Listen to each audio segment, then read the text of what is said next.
आगे बीवी पीछे माँ। प्रिया, अरे ओ प्रिया सुनो ना। क्या है यार सरन, सोने तो ना, दिमाग खराब ना करो। Listen to me please, urgent बात है। ठीक है बताओ। अर्जेंट बात नहीं हुई ना तो बताऊंगी तुम्हें। अरे कल मम्मी का फोन आया था, वो आज आने वाली है, मैं तुम्हें बताना भूल गया था। तो मतलब क्या? अरे तो मतलब क्या, मैं क्या करूं? वो तुम्हारी सास है। अच्छा, इस ब्रेकिंग न्यूज के लिए आपका धन्यवाद। सरन इरिटेट होने लगा और झुंझलाते हुए बोला, तुम बात की गहराई को समझ नहीं रही हो। मेरी मम्मी आ रही है, मतलब तुम्हारी सास। हमें अपने घर में थोड़े बदलाव करने होंगे, तुम्हें थोड़ा बहू की तरह रहना पड़ेगा। तो अभी क्या मैं दामाद की तरह रहती हूँ? दामाद की तरह नहीं रहती हो, लेकिन ये जो है ना तुम्हारी जुबान लड़ाने की आदत, उसको थोड़ा उनके सामने कम कर लेना, कंट्रोल। अरे यार जाओ ना, सुबह सुबह दिमाग खराब ना करो। ये कहकर प्रिया बाथरूम में चली गई और सरन सिर पकड़कर बैठ गया। तभी दरवाजे की घंटी एक जोरदार झनकार के साथ बजी। प्रिया बाथरूम में थी और सरन, जिसने अभी अभी अपनी बीवी से तगड़ी डांट खाई थी, चप्पल घसीटता हुआ दरवाजे की ओर गया। मम्मी आप इतनी सुबह सुबह? क्या, अब तेरी माँ भी अपॉइंटमेंट लेकर आएगी क्या? सरन ने फौरन दरवाजा खोला और अपनी माँ लीलावती को अंदर बुलाया। मन ही मन वो सोचने लगा, हे भगवान बस संभाल लेना। लीलावती अंदर आई, पूरे शाही ठाट से बैठ गई, जैसे किसी राजमहल में तशरीफ लाई हो। बहू कहाँ है? मम्मी वो बाथरूम में है। सरन झट से रसोई में गया और एक गिलास पानी लाकर माँ को थमाया। लीलावती ने पानी पीते हुए चारों ओर नजरें घुमाई। पर्दे हल्के गंदे, सोफा थोड़ा ढीला और सामने प्रिया का ड्रेस गिरा पड़ा। तभी बाथरूम का दरवाजा खुला और प्रिया बाल सुखाते हुए बाहर निकली। सरन, चाय बन गई क्या? लीलावती का चेहरा एकदम सीरियस हो गया। उन्होंने घूर कर प्रिया को देखा। नमस्ते मम्मी जी। और सरन तुम जाओ फटाफट 3 कप चाय बना लो, मैं और सासू माँ बात करते हैं। अरे तुम बना लो ना यार, क्या बोल रही हो ये? रोज तुम बनाते हो ना, तो आज क्या हो गया? जल्दी जाओ वरना मम्मी जी रूठ जाएंगी। सरन ने बिना कुछ कहे हार मान ली और किचन की ओर चल पड़ा, जैसे कोई युद्ध में जा रहा हो। लीलावती अब तक हैरान थी, जैसे कोई सांप सूंघ गया हो। और बताइए मम्मी जी। सब ठीक। कुछ मिनटों बाद सरन चाय लेकर आया। 3 प्यालियां ट्रे में ऐसे आ रही थी जैसे कोई नई नवेली दुल्हन अपनी सास को चाय पिलाने आई हो। सबने चाय पीना शुरू ही किया था कि फिर टिंग टोंग घंटी बज गई। जाओ देखो कौन है। सरन फिर उठा, अखबार लेकर लौटा, मगर अब तक लीलावती का सब्र जवाब दे चुका था। उन्होंने कप रखा और मुंह में आया ज्वालामुखी फोड़ दिया। तो पूरी तरह जोरू का गुलाम बन गया है, जो ये बोले वही करेगा। ऐसा नालायक मैंने तो पैदा नहीं किया था। मम्मी ऐसा कुछ नहीं है। है बेटा है, तुझे देखता है कि घर में बहू नहीं तेरी बॉस आ गई है। प्रिया अब तक मुस्कुराते हुए तमाशा देख रही थी, फिर चुपचाप उठी, अपने कमरे में चली गई। नहीं बेटा मैं जा रही हूँ, मैं तुझे इस हाल में नहीं देख सकती। तू तो बीवी से डरता है, छी। लीलावती गुस्से में उठी और दरवाजे से निकल गई। सरन वहीं सोफे पर बैठ गया, जैसे बॉम्बे स्टॉक एक्सचेंज क्रैश हो गया हो। कुछ देर बाद वो सीधा निकला अपने जिगरी दोस्त वनराज के पास। अरे सरन तू सब ठीक ना? नहीं यार, मम्मी आई थी और घर में सुनामी आ गई। सरन उसे सारी कहानी विस्तार से सुनाता है। सुबह की लड़ाई, प्रिया का आदेश, मम्मी की नाराजगी और खुद की हार। भाई तो गया काम से, पर एक बात बता, रोज तू ही चाय बनाता है? हाँ यार, प्रिया कहती है तुम अच्छी चाय बनाते हो, अब मना करो तो घर में शांति नहीं रहती। वनराज ने गहरी सांस ली। बाहर से तो मुस्कुरा रहा था, पर अंदर ही अंदर सोचने लगा, मेरी शीमा भी तो वैसी है, और अगर मेरी मम्मी आ गई तो हे भगवान तब क्या होगा। थोड़ी देर में उन लोगों की इधर उधर की बातें चली और फिर सरन चला गया। सरन के जाते ही वनराज ने लंबी सांस ली और कुर्सी पर धड़ाम से बैठ गया। उसके चेहरे पर चिंता की लकीरें नाचने लगी। हे भगवान, अगर कल को मेरी मम्मी आ गई तो क्या होगा मेरा? शीना तो सर के ऊपर कढ़ाई फेंक देगी, मेरी तो इज्जत चौराहे पर नीलाम हो जाएगी। अभी उसने हाथ में पानी का गिलास उठाया ही था कि मोबाइल की घंटी बज उठी। स्क्रीन पर लिखा था माँ कॉलिंग। हे बाप रे, मन में नाम लो और सामने प्रकट हो जाए। बेटा कैसी तबीयत है, सब ठीक तो है? हाँ माँ सब बढ़िया, आप बताइए। हाँ सब अच्छा है भगवान की कृपा से। दरअसल हम सोच रहे थे तुझसे मिलने आ जाए। मैं और तेरे पापा कल सुबह निकलेंगे। तुझे सरप्राइज देने का मन था पर अब बता ही दिया। क्यों? मेरा मतलब, वाह माँ क्या बात है, सरप्राइज तो सुपर हिट होने वाला है। ठीक है तो कल मिलते हैं। ओके बेटा। Yes mummy, I am waiting. Phone करते ही वनराज के तो होश उड़ गए। वो छत की ओर देखकर बोला, हे भगवान, अब तो मेरी भी परीक्षा शुरू। शीना को समझाना पड़ेगा, नहीं तो मेरी घर घर की कहानी भी क्राइम पेट्रोल बन जाएगी। वनराज को अब शीना से बात करनी थी, लेकिन उससे बात करना आसान नहीं था, इसलिए उसने हिम्मत जुटाई और रात के समय शीना के पास गया। शीना उस वक्त मोबाइल पर कोई डेली सोप देख रही थी।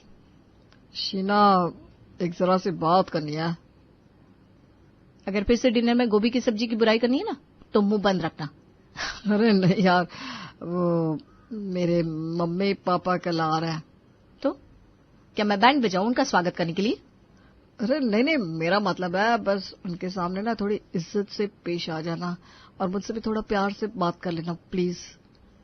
उनसे तो ठीक है, लेकिन तुमसे प्यार से? वो मेरे डिपार्टमेंट का काम नहीं है। वनराज की माथे पर पसीना आ गया। उसने कुछ सोचकर तुरुप का इक्का फेंका। अगर तुम मान जाओ तो मैं तुम्हें 3-4 दिन के लिए 5,000 रुपए दूंगा। बस थोड़ा मीठा व्यवहार कर लो। रिश्वत? कितनी शर्म की बात है। तो 5,000 में काम हो जाएगा। डील पक्की? पक्की। बस नकद देना, यूपीआई में दिक्कत आती है ना। अरे डन ना डन। वनराज ने चैन की सांस ली। अब अगली सुबह जैसे ही घंटी बजी, वनराज ने दरवाजा खोला और सामने उसकी माँ चित्रा और पापा हेमंत खड़े थे।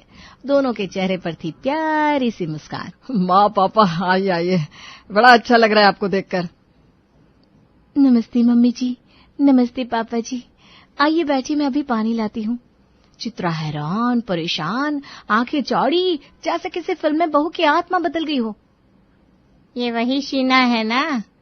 बहू बहुत बदली बदली सी लग रही है। लगता है इसका कोई पेच खिसक गया है।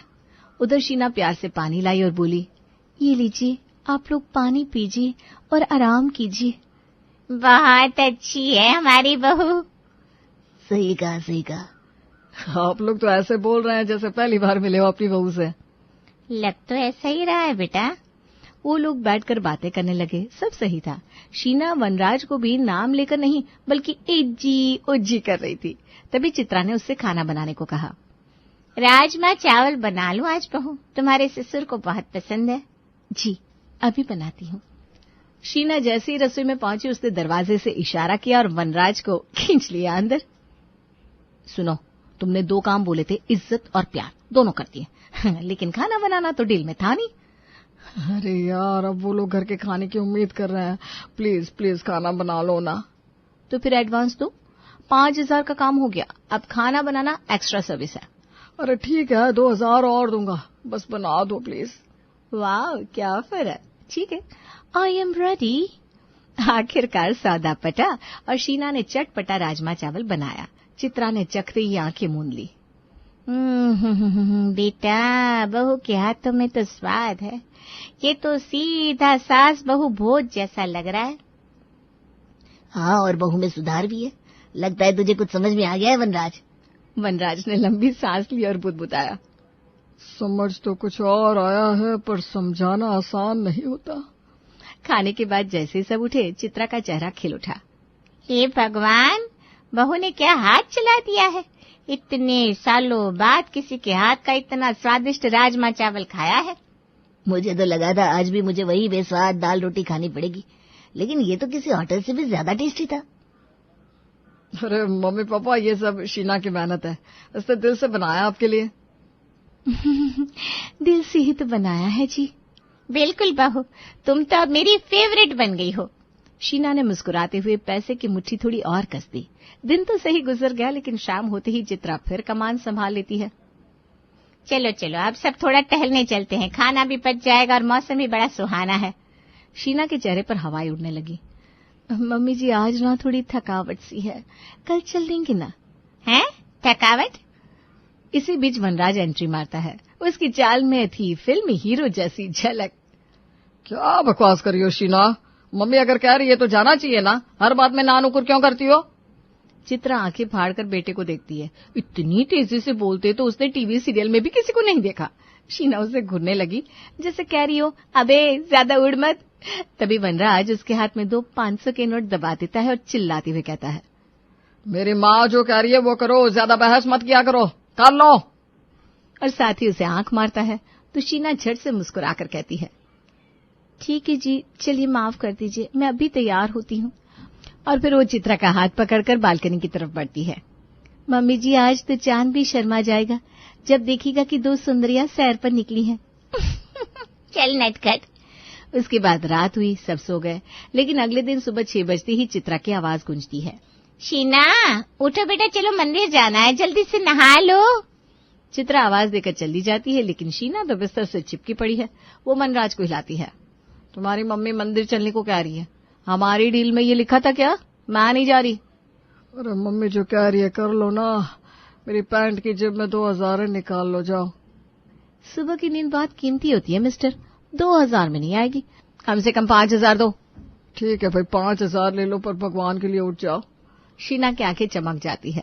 अगले पल वो तैयार होकर चित्रा के साथ मंदिर निकल जाती है। सब कुछ ठीक चल रहा था। तभी दोपहर में हेमंत बाहर से घूमकर लौटते हैं और साथ में एक पड़ोसी को ले आते हैं। अरे देखो कौन आया है, शर्मा जी, हमारे पुराने साथी। बहुत जरा चाय तो बना दो हमारे लिए। उसकी शक्ल देखते ही शीना की आंखों में आग जल उठती है। यही पड़ोसी उसे कई बार घूरते पकड़ा गया था। शीना गुस्से से वनराज को इशारे से बुलाती है, मैं इस आदमी के लिए चाय नहीं बनाऊंगी, ये मुझे एक आंख नहीं पाता। क्या तमाशा है? जो कहा जा रहा है वो करो, बहुत तेवर दिखा रही हो आजकल। क्या हो बेटा, सब ठीक तो है? कुछ नहीं पापा, मैं संभाल लूंगा, आप बातें करिए ना। शीना पैर पटकते हुए रसोई में चली जाती है। 1 मिनट बाद वनराज फुफकारता हुआ पीछे पीछे पहुंचता है। तुमने मुझे सबके सामने डांटा? तुम्हें तो अभी बताती हूँ, जहर मिला दूंगी चाय में, जहर। अरे माफ कर दो मेरी जान, देखो मेरी इज्जत की बात है। लो ये लो 10,000। 10,000? हाँ जी 10,000, बस मेरी इज्जत बचा लो, सबके सामने झूठा हीरो बना रहने दो। शीना मुस्कुराते हुए रुपए लेती है, ब्लाउज में दबाकर साड़ी ठीक करती है। ऐसा है तो देखो जी, आज ऐसी चाय बनाऊंगी कि शर्मा जी भी शर्मा जाएंगे। और वो प्यारी मुस्कान के साथ चाय लेकर ड्राइंग रूम में पहुंचती है। वो ऐसी चाय तो स्वर्ग में भी नहीं मिलती होगी। हमारी बहू है ही ऐसी। वनराज दूर से देखता है और मन ही मन बुदबुदाता है, बस हे भगवान, ये ड्रामा अगले 2 दिन और झिलवा दो, उसके बाद जैसे चाहेगा बैलेंस कर लूंगा। रात का समय था, घर में हल्की हल्की रोशनी थी। हेमंत अपने कमरे में लेटा हुआ था, बदन थका हुआ था और पांव जैसे पत्थर बन चुके थे। कमरे की खामोशी में उसने धीरे से आवाज दी, शीना जरा इधर आओ बेटा। शीना पास ही बैठी थी, कुछ सोच रही थी। हेमंत की आवाज सुनकर वो चौंकी। पाँव में बहुत दर्द है, जरा दबा दो। शीना उठकर धीरे धीरे उसके पास आई। उसने हाथ बढ़ाया, लेकिन जैसे कोई दृश्य दीवार उसे रोक रही हो। उसके चेहरे पर झिझक साफ झलक रही थी। वो कुछ बोलने की कोशिश कर रही थी, लेकिन शब्द गले में फंस गए थे। नहीं बेटा कोई बात नहीं, अगर मन नहीं है तो मत दबाओ। हेमंत ने हताश होकर आंखें बंद कर ली, लेकिन ये बात किसी और के कानों तक पहुंच चुकी थी। दरवाजे के पास खड़ा वनराज सब कुछ सुन चुका था। ये क्या तरीका है? पापा ने कुछ कहा और तुमने मुंह बना लिया? वो कमरे में जैसे तूफान की तरह घुसा। मेरे माता पिता जो कहेंगे वो एक बार में मानना पड़ेगा। और ये क्या बदतमीजी है? पापा तुमसे पांव दबाने को कह रहे हैं और तुम खड़ी होकर उनका मुंह देख रही हो। शीना ने गुस्से से उसकी तरफ देखा। उसकी आंखें लाल हो गई थी, लेकिन कुछ बोलने के बजाय उसने लंबी सांस ली। उसे पता था इस काम के पैसे उसे मिलने ही वाले हैं। वो नीचे बैठ गई और हेमंत के पांव दबाने लगी। दबा रही हूँ जी, आप गुस्सा ना करो। रात में वनराज बिस्तर पर आराम से लेटा हुआ था और शीना मुंह फुलाए दीवार की तरफ देख रही थी। बहुत बन रहे हो आजकल, हर चीज में बस ड्रामा ड्रामा ड्रामा। क्या करूं, मुझे तो हीरो बनने की आदत है। फिर उसने तकिए के नीचे से नोटों की गड्डी निकाली और शीना के सामने फेंकी। ये लो, काम के पैसे, नखरे नहीं चाहिए। पैसे से सब नहीं खरीदा जाता वनराज। अब इमोशनल डायलॉग इंस्टाग्राम पे डाल तो ये लाइन, शायद 100 लाइक मिल जाए। अब तक शीना का गुस्सा 7वें आसमान पर था। वो उठकर खड़ी हुई। ज्यादा उड़ो मत, वरना जमीन पे गिरते देर नहीं लगेगी। बहस जोर पकड़ती गई। एक दूसरे के अहंकार से टकराते 2 इंसान, लेकिन आखिरकार चुप्पी ने दोनों को घेर लिया। करवटें बदलते हुए सो गए। अगले दिन सुबह सुबह चित्रा रसोई के बाहर खड़ी थी। शीना जरा मेरे लिए चाय बना देना बेटा। मैं बाजार जा रही हूँ मम्मी जी, बाद में बना दूंगी। कोई बात नहीं, मैं बना लूंगी। लेकिन ये सुनकर वनराज फिर से अपने एक्शन मोड में आ गया। क्या मतलब है बाद में बना दूंगी? पहले चाय बनाओ, मम्मी कोई पड़ोसन है। अरे रहने देना बेटा, मैं बना लूंगी, वो जरूरी काम से जा रही है। मम्मी आप बीच में मत बोलिए, घर में कोई भी काम हो, काम करने से कतराती यही है। बस बहुत हो गया वनराज, दिस इज टू मच। मैं नौकर नहीं हूँ, मैं भी कुछ करना चाहती हूँ अपना काम। क्या मेरा कोई हक नहीं है? ओवर मत करो, तुम्हारा काम घर है और कुछ नहीं। नहीं, अब बर्दाश्त नहीं होगा, मैं मायके चली जाऊंगी। तुम्हें लगता है हर चीज पैसे से खरीद लोगे? वनराज का चेहरा गुस्से से तमतमाया हुआ था, उसकी आंखों में आग थी। उसने हाथ उठाया, बस एक पल और शीना के गाल पर उसका थप्पड़ पड़ने ही वाला था। वनराज! और उसी क्षण जैसे बिजली सी कौंधी हो, चित्रा ने झपट कर उसका हाथ पकड़ लिया। हिम्मत कैसे हुई तेरी, अपनी बीवी पर हाथ उठाएगा? उसके शब्द गूंजते गए। उसने झटके से उसका हाथ पीछे धकेल दिया। वनराज ठिठक गया, आंखें फटी रह गई। उसे यकीन नहीं हो रहा था कि उसकी मां ने ये किया। मम्मी जी? हाँ बहू, अब बहुत हो गया। पिछले 2 दिन से सब देख रही हूँ, जब देखो तब चिल्लाता है, दांत पीसता है, बात बात पर नीचे दिखाता है। क्या यही शादी है? मम्मी आप मेरी बात तो... चुप रह, तू नहीं बोलेगा अब। हर काम ये लड़की करती है, फिर भी तुझे चैन नहीं, और आज तो हद ही कर दी, हाथ उठाने चला था। वनराज के पैरों तले जमीन खिसक गई थी, उसका घमंड झड़ता जा रहा था। क्या ये तेरे संस्कार है? क्या मैंने तुझे ऐसे सिखाया था? मुझे शर्म आ रही है तुझे अपना बेटा कहते हुए। शीना बाहर से गंभीर बनी रही, लेकिन अंदर अंदर उसके मन में जैसे लड्डू फूट रहे थे। और सुन, अगर घर के काम में थोड़ा हाथ बटा लेगा तो तेरा हाथ घिस नहीं जाएगा। इतने में हेमंत भी कमरे में आ गया। क्या तमाशा है वनराज? क्या तूने मुझे कभी देखा है अपनी माँ के साथ ऐसा व्यवहार करते हुए? जरा तमीज सीख ले बहू से बात करने की। वनराज अब पिघलने लगा था, उसने हाथ जोड़ लिए। माफ कर दो पापा, मम्मी गलती हो गई। लेकिन चित्रा का गुस्सा अब भी ठंडा नहीं हुआ था। उसने अलमारी खोली, अपना सामान निकाला और फिर हेमंत की ओर देखा। चलिए जी, अब हम यहाँ नहीं रुकेंगे। जिस घर में बेटे के अंदर इतनी इंसानियत नहीं, वहाँ रहने से क्या फायदा? हेमंत ने एक पल सोचा, फिर अपना बैग उठाया। चलो। वनराज दरवाजे तक आता रहा, पैर पकड़ने की कोशिश की। मम्मी पापा प्लीज मत जाओ, मेरी बात सुनो। लेकिन वे नहीं रुके। दरवाजा बंद हुआ, वनराज अकेला रह गया।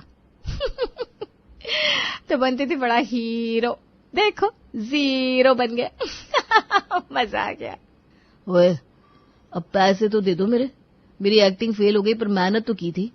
सॉरी जी, आपने कहा था काम करो, मैंने किया, लेकिन रिजल्ट तो भगवान के हाथ में है ना। भुगतो अब। वनराज अब चारों खाने चित था। बीवी ने गेम खेला, माँ ने तमाचा मारा और बाप ने भी साथ छोड़ दिया। कभी कभी हीरो बनने की इतनी कीमत चुकानी पड़ती है कि इंसान सच में विलन बन जाता है अपनी ही कहानी में।